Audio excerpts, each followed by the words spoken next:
Bienvenidos! I am actually in a different location today. I'm not in my house. I am in my classroom because I wanted to share with you what I'm doing on the first day of classes, which for us is tomorrow. The big day is here. So what I want to show you is the class folder that I give my students. So what I do in between each class, I lay these out in alphabetical order. They will have the student's name on the tab so that when students come in, all they have to do is find their folder that's labeled with their name on it. So let me show you some of the things that are in this folder. So when they open it up, I have instructions on the board for them to go ahead and open up their folder and find specific things. So the first thing they're going to find is just a folded little index card, and they're going to write their first name on it, and they're going to lay it out on their desk where I can clearly see it, because it helps me greatly to memorize what their names are when I can actually see it next to them and make that association between their name and their face. And I have my class syllabus that I revamped this year. It looks so much better than it did in the past. But this just describes all of the procedures that there are in class. They will also find a get to know you page where they get to fill in the information about themselves and they get to color it. And they will also find an anticipation guide and puzzle that's based on my syllabus. And then of course, a little signature sheet to acknowledge that they read it, their parents read it, so that I know that they know what my procedures are. So that's what they find in their folder. So what I typically do is I leave that up on the board when the bell rings. Then I give my little introductory speech, and then I walk around with the roster. I tell them that what they can be working on are two different things. They can be working on the anticipation guide. They're trying to guess what my procedures are, and mine are a little bit different, so sometimes they're wrong, which is a great learning tool. But they'll be working on the anticipation guide and just guessing about the answers, whether those statements, those procedures are true or false for my room.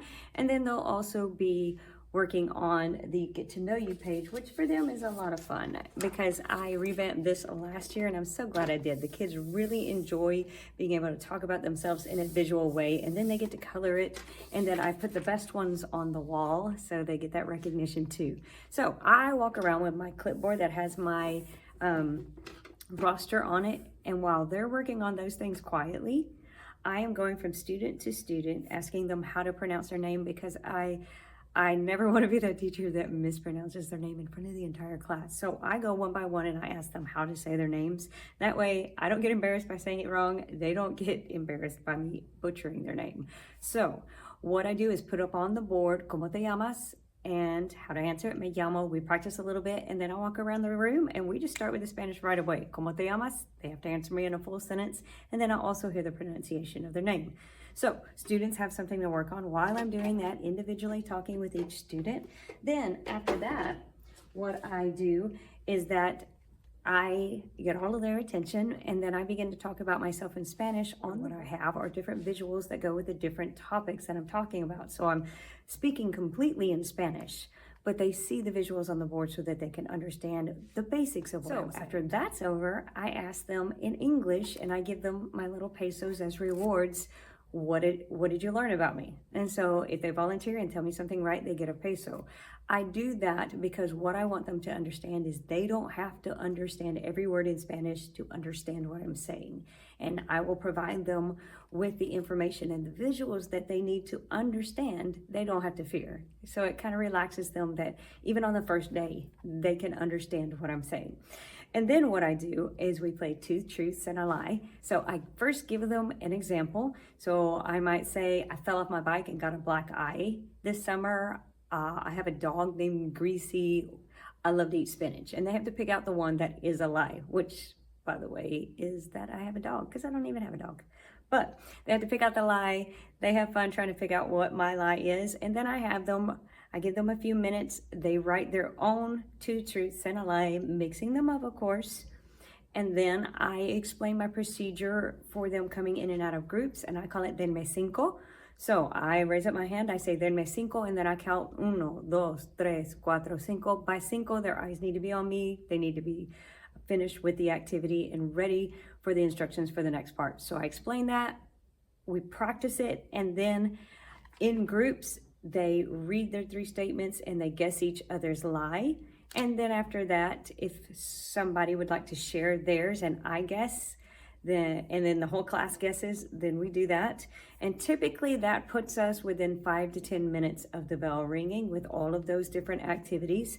So what I do at the very end, if there's some wiggle room, then we review something like numbers or alphabet if I'm in Spanish 2. If we're in Spanish 1, then I'll give them some introductory alphabet or numbers, and we just begin the process of learning those things. And then because my exiting procedure is a little bit complicated, we go over. So I show them how to pass back their folders. The last person in each row puts them in alphabetical order, and then they put them on the back table. They clean up around, and then we do a review session on the things that we talked about that day. So that is typically how my first day goes. It's a really fun learning about the students and having them learn about me, and it has gone well for me doing these different activities for several years. So I hope this gives you some ideas. I'm talking fast for your first day of classes, and I hope you have an amazing year this year. Adios.